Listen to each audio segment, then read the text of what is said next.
이 시간 저희들이 디모데후서 1장을 읽었습니다. 디모데후서는 가장 늦게 쓰여진 바울 서신 중에 하나입니다. 이제 제2차 로마 감옥에 있으면서 디모데에게, 사랑하는 디모데에게, 에베소 교회에서 목회하고 있는 디모데에게 바울 사도가 글을 씁니다. 아마 디모데후서가 쓰고 나서 그해 아니면 1년 후에 바울 사도는 참수형을 당해서 순교를 하게 되죠. 특히 오늘 1장의 내용은 우리에게 중요한 것들을 가르쳐 주고 있는데요. 바울 사도는 주 안에서 아들된 그런 디모데에게 그렇게 말하고 있는 내용들이 있는데요. 특히 디모데에게 이렇게 말합니다. 특히 3절에 보니까요. 내가 밤낮 간구하는 가운데 쉬지 않고 너를 생각하여 청결한 양심으로 조상적부터 섬겨오는 하나님께 감사하고 내 눈물을 생각하여 너 보기를 원한다. 청결한 양심으로 섬겨오는, 청결한 양심으로 하나님을 섬겼던 것을 내가 기억한다라고 말하고 있어요. 그러니까 디모데는 청결한 양심을 가지고 하나님을 섬겼다라는 것을 바울 사도는 알고 너 보기를 기뻐하고 있다라고 지금 감옥에서 말하고 있습니다. 특히 바울 사도가 이렇게 곳곳에서 양심에 대한 것을 많이 씁니다. 선한 양심, 선한 신앙의 양심을 가지고 살아라 하면서 양심에 대한 것을 많이 쓰고 있죠. 청결한 양심을 가지고 살 것을 말하고 있습니다. 양심은 보이지 않습니다. 표면적으로는 나타나지 않지만 내면적 깊은 곳에서 우리가 하나님을 향한 아름다운 통로가 되는 것이 양심이죠. 하나님은 우리의 양심을 사용하셔서 하나님의 뜻을 전합니다. 때로는 삶 가운데 거짓말을 한다거나 나쁜 일을 한다거나 하면은 우리의 양심의 울림이 가장 먼저 옵니다. 그래서 청결한 양심을 가진 사람은 언제나 민감합니다. 그래서 이것이 하나님이 싫어하고 하나님이 원치 않는 것이다라는 것을 양심을 통해서 깨닫게 됩니다. 디모데는 특히 청결한 양심을 가졌다라고 말합니다. 우리가 여러분 히브리서 9장에 보면은 9장 14절에 보면은 예수님의 보혈이 행실로부터 우리를 깨끗하게 해서 우리의 양심을 깨끗하게 씻어준다라고 말하죠.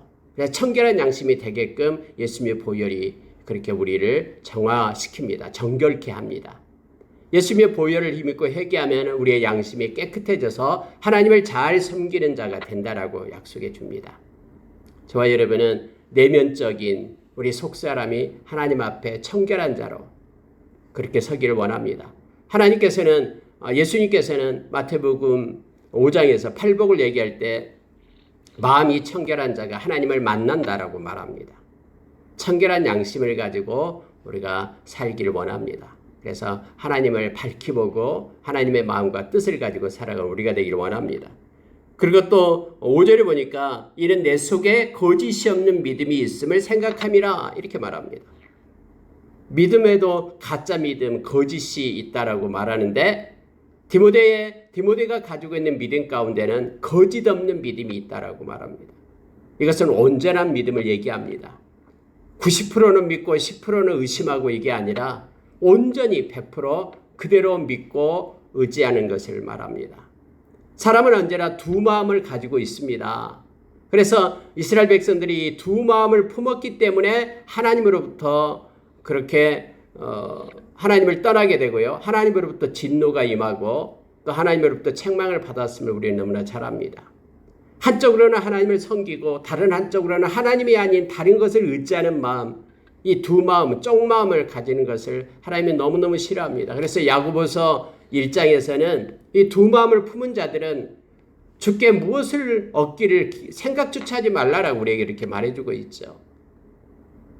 이게 거짓 없는 믿음을 가진 것이 중요합니다. 하나님의 말씀을 그대로 믿고 마음에 받는 것입니다. 세상이 아무리 나타나는 현실이 아무리 말씀과는 동떨어지고 다르게 보일지 알지라도 이 세상과 눈에 나타나는 현상을 따라가는 것이 아니라 말씀을 그대로 믿고 말씀대로 순종하며 나가는 것, 이것이 거짓 없는 믿음임을 우리로 합니다. 이 거짓 없는 믿음이 바로 하나님을 기쁘시게 한다라고 히브리서 11장 6절에서 우리에게 가르쳐주고 있죠. 우리 주님은 살아계십니다. 그래서 우리는 늘 주님 앞에 올곧고 정직하게, 그리고 하나님의 말씀은 세상이 아무리 없어진다고 해도, 변한다고 해도 말씀은 끝까지 갑니다. 하나님의 기쁘신 뜻을 이룹니다. 그리고 하나님께 영광을 돌립니다. 그래서 우리가 말씀을 붙잡고 거짓 없는 믿음을 가지고 살아야 됨을 가리킵니다. 디모데를 볼 때에 그는 청결한 양심이 있었고 거짓 없는 믿음이 있었다라고 오늘 성경은 말씀해 주면서 이 글을 읽는 저와 여러분으로 하여금 그러한 모습으로 삶을 살 것을 성경은 요청해 주고 있습니다. 로마서 10장 10절에 보면은 마음으로 믿어 의에 이르고 입으로 시인하여 구원에 이른다라고 말합니다. 우리의 마음 가운데 청결한 양심, 신앙의 양심을 가지고 거짓 없는 믿음을 가지고 우리가 살아갈 것을 말씀은 요청해 줍니다. 그리고 디모데에게는 6절에 보니까요. 그러므로 내가 나의 안수함으로 내 속에 있는 하나님의 은사를 다시 불릴 듯 하게 하기 위하여 너로 생각하게 하노니 라고 말해서 말씀이 이렇게 기록하면서 하나님의 은사를 가지고 그가 행했음을 말합니다. 그리고 우리로 하여금 하나님이 우리에게 준 선물, 이 카리스마, 은사를 가지고 세상을 살 것을 요청합니다. 그래서 하나님께서 너에게 이미 준 그 하나님의 은사가 너의 마음 가운데서 불릴 듯 일어나게끔 하게 하기 위하여 너로 생각하게 한다. 그래서 하나님이 공급해 주시는 그 성령의 은사를 따라서 우리가 이 땅에서 수고하고 열심을 낼 것을 요청합니다. 각자에게는 하나님께서 은사를 다 주었습니다. 그리고 이 은사를 가지고 하나님의 영광을 위하여 살 것을 요청합니다. 특히 고린도전서 12장에 보면은 성령께서 우리에게 주신 은사들이 있습니다. 그 중에서 지혜의 말씀, 지식의 말씀, 믿음 이렇게 시작을 하죠. 지혜의 말씀은 삶 가운데 하나님의 말씀을 가지고 살 수 있는 능력을 얘기합니다. 우리가 하나님의 말씀을 부지런히 읽었지만은 실제 삶 가운데 하나님의 말씀에 조명 아래 있지 않는다 그러면은 아무런 의미가 없는 것이죠. 우리의 손끝과 발끝에서 하나님의 말씀이 해석될 수 있는 능력이 바로 지혜의 말씀, 이 은사입니다. 그래서 삶을 통해서도 어떤 사건을 만나거나 또는 어떤 사람을 만나거나 그 모든 우리가 직면하는 모든 것에 하나님의 말씀으로 조명할 수 있는 능력, 그 은사를 우리가 갖기를 원합니다. 그래서 그걸 달라고 우리가 기도하기를 원합니다. 두 번째 은사가 바로 지식의 말씀이었죠. 지식의 말씀은 하나님을 알 수 있는 그러한 은사를 얘기합니다. 성령님께서 우리의 마음 가운데 예수님을 더 깊이 알고 하나님을 알 수 있는 은사를 허락해 주실 때 우리는 하나님을 더 잘 알 수 있습니다. 하나님을 아는 것, 하나님을 아는 것 그 깊이만큼 우리는 하나님을 사랑할 수 있고요. 하나님을 의지할 수 있다는 거 우리는 너무나 잘 압니다. 그래서 그게 바로 의의 무기가 된다 그랬죠. 고린도 후서 6장 6절 이하에 보면은 의의 무기가 있습니다. 그게 바로 지식입니다. 이 지식은 하나님을 아는 지식을 말합니다. 하나님을 우리가 깊게 묵상하고 하나님을 알수록 우리는 이 세상 그 어떤 것으로부터 우리는 자유함을 느낍니다. 그 하나님이 우리 아버지 되시니까요. 그래서 그분을 우리는 신뢰하며 믿으며 나갈 수가 있습니다. 특히 믿음이 성령의 은사라고 얘기합니다. 하나님을 기쁘시게 하는 믿음, 또 병 고치는 은사, 능력 행함, 애언, 영 분별함, 분별할 그 분별의 영, 특히 오늘날은 분별의 영이 필요하죠. 너무나 혼란스럽기 때문에 너무나 이 천사의 모습, 그 빛의 옷을 입고 나타난 과장된 천사의 모습으로 나타난 거짓 것들이 너무나 많기 때문에 분별의 능력을, 영을 달라고 우리가 기도하며 나가기를 원합니다. 정말로 이것이 하나님으로부터 온 것인지 아니면 사람에게서 만들어진 것인지 세상이 주는 것인지 악한 사탄에게부터 온 것인지 이걸 분별해서 우리가 다른 음성에는 귀를 기울이지 않고 하나님께서 주신 음성에만 귀를 기울이며 따라가는 선한 목자 대신 예수님의 음성만 듣고 따라가는 우리가 되게 해달라고 우리가 기도하기를 원합니다. 지금은 여러분 디모데에게 하나님께서 주신 성령의 은사, 하나님의 은사를 너 마음 가운데 불릴 듯 하게 하라라고 말합니다. 그 은사를 따라서 험한 세상을 살 것을 지금 요청하고 있는 것입니다. 저와 여러분도 성령께서 주시는 은사를 따라서 살아가는 자가 되기를 원합니다. 여러분 7절에 보십시오. 하나님이 우리에게 주신 것은 두려워하는 마음이 아니요 오직 능력과 사랑과 절제하는 마음이니 우리가 많이 암송하고 있는 것 중에 하나입니다. 우리 마음 가운데 하나님은 두려워하는 마음을 주는 것이 아닙니다. 그래서 여러분 무슨 일을 행할 때 또 기도할 때 마음에 평안이 없다 그러면 일단 멈춰야 됩니다.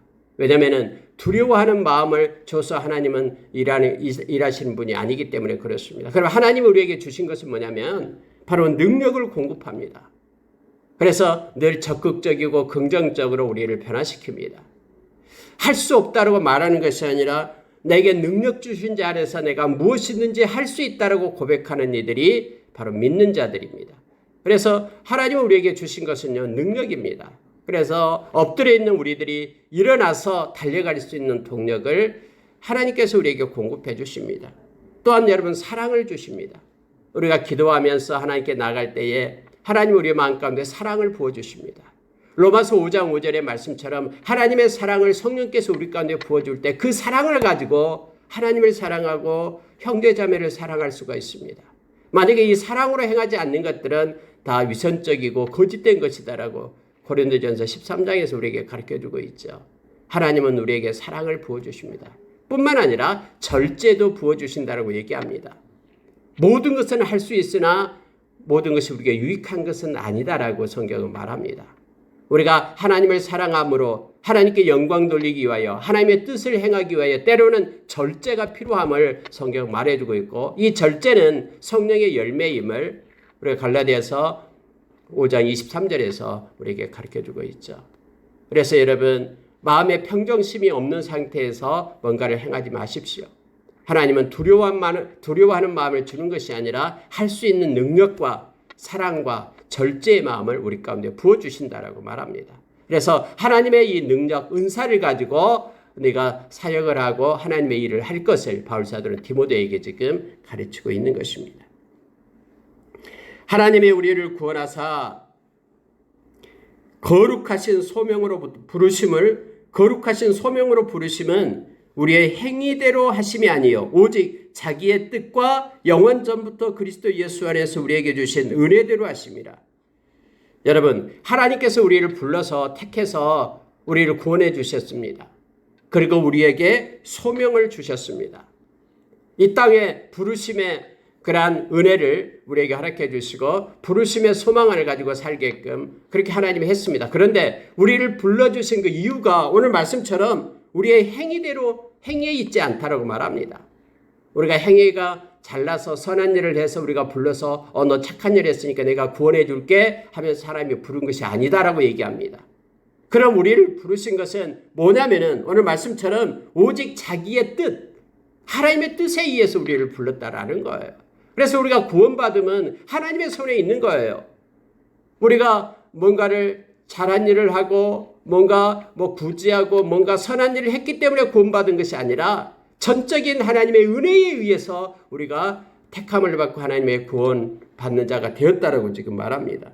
그래서 그리스도 예수 안에서요 우리에게 주신 은혜대로 하나님께서 하신다. 하나님의 뜻과 은혜로 우리가 구원받은 자이기 때문에 그럼 우리는 할 일이 뭐가 있습니까? 하나님께 감사하며 나가는 수밖에 없습니다.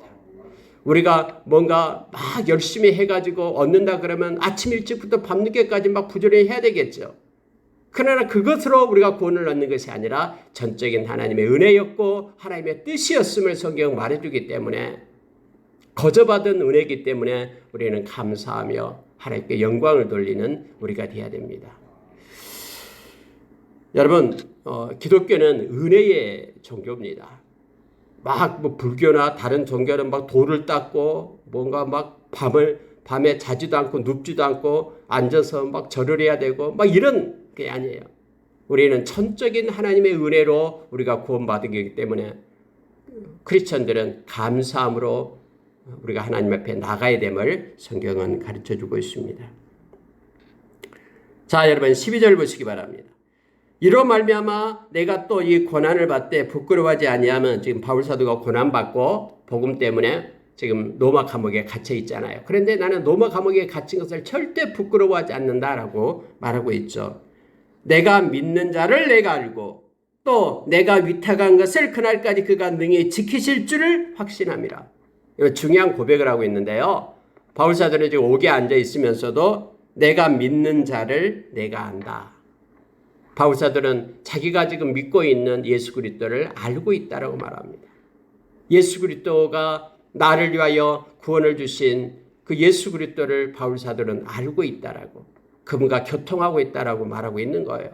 뿐만 아니라 내가 의탁한 것을 그날까지 그가 능히 지키실 줄을 확신합니다.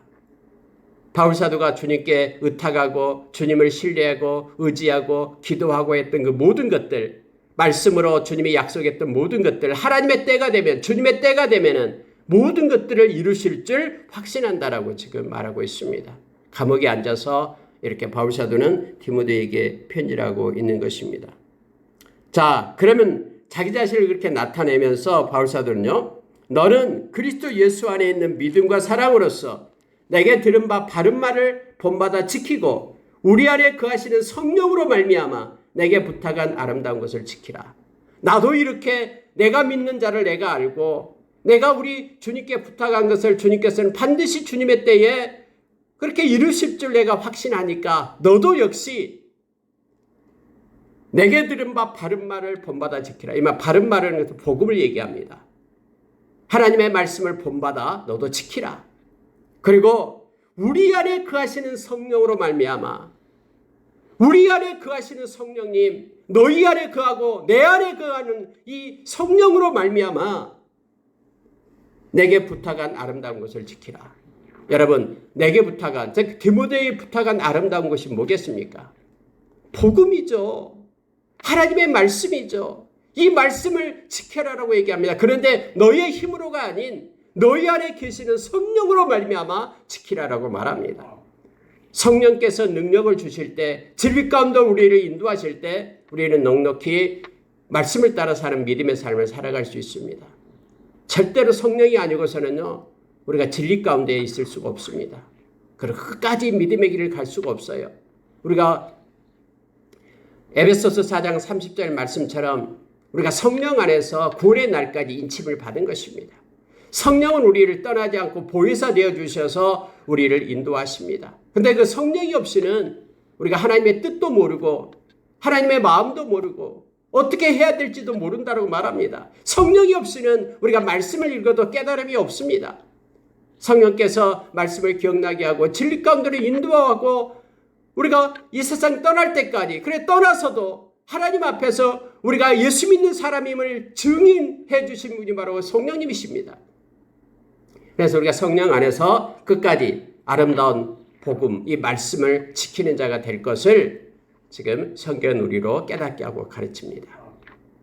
성령 충만해야 된 이유가 바로 여기 있습니다. 자, 여러분, 마지막으로 여러분, 바울 사도는 1장에서요, 두 종류의 사람을 얘기합니다. 한 종류는 뭐냐면 부겔로와 허모게네가 있고요. 또 한 사람은 오네시보로가 있습니다. 자, 이 사람이 두 가지가 어떻게 나눠지는가 한번 보시기 바랍니다. 15절에 보십시오. 아시아에 있는 모든 사람이 나를 버린 이 일을 내가 아나니 그 중에는 부겔로와 허모게네도 있느니라. 아시아에 있는 모든 사람, 여러분 아시아는 지금 에베소를 얘기합니다. 바울 사도가 3년 동안 에베소에서 3차 전도여행을 하면서 그곳에서 두란노서 원에서 하나님의 말씀을 막 부지런히 가르쳤잖아요. 2년 동안이나 밤낮으로. 그래서 많은 이들이 예수 믿고 돌아왔습니다. 그런데 바울 사도가 이제 옥에 갇히니까 바울 사도를 갖다 떠나는 이들이 많이 있다라고 말합니다. 이 중에서도요, 나를 버린 이 일을 네가 안다라고 말하고 있습니다. 그 중에서 바울 사도를 떠나고 그 복음을 떠난 사람 중에 부겔로와 허모게네가 있다라고 말하고 있어요. 그런데 16절에 보니까 주께서 오네시보로의 집에 긍휼을 베푸시옵소서. 그가 나를 자주 격려해주고 내가 사슬에 매인 것을 부끄러워하지 아니하고 로마에 있을 때에 나를 부지런히 찾아와 만났음이라 라고 말합니다.